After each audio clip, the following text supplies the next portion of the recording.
¿Quería verme, señor? Siéntate, Mendoza. Un pequeño cambio para vosotros.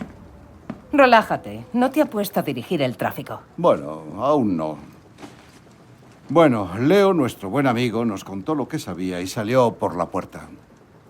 Pensé que venía en busca de protección. Dile a Nick lo que contó Leo. Fardos de drogas. ¿Te estás quedando conmigo? Los aviones despegan y las drogas aterrizan. Caen en los Everglades y enséñaselo. Un mapa de pesca. ¿Quién lleva esta operación? Un capullo llamado Remy Nels. Hace 2 años, el tal Nels no era nadie, un punto en el radar. Ahora dirige toda la red en la que trabajaba Tyson Lasford. Parece un tipo ambicioso. Sí, eso es. Quiero que vayas a ese lodazal que llamamos Parque Nacional y descubras hasta dónde llega su ambición.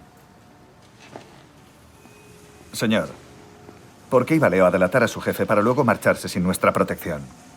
Bueno, Leo dijo que ya no se sentía a salvo, cerca de la policía. Podéis marcharos. Mejor no, Mendoza. Quédate un momento. Sí, señor. Tu compañera es un poco cascarrabias. ¿Cree en lo que hace, señor? Buena respuesta. Siéntate, hijo. Mira, va a haber quejas por lo del Elmore. Uso excesivo de la fuerza y esas cosas. Tranquilo, yo me ocupo. Se lo agradecemos. Gracias, señor. ¿Cómo está tu madre, detective? ¿Perdón, capitán? Seguro que sufrió mucho para sacarte de Cuba.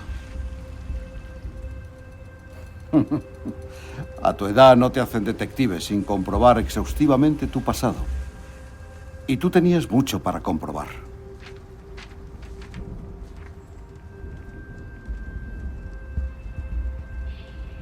Señor, yo... Está bien.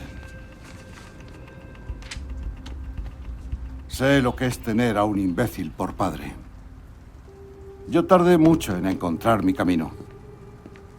Tú vas por buen camino, hijo. No te desvíes.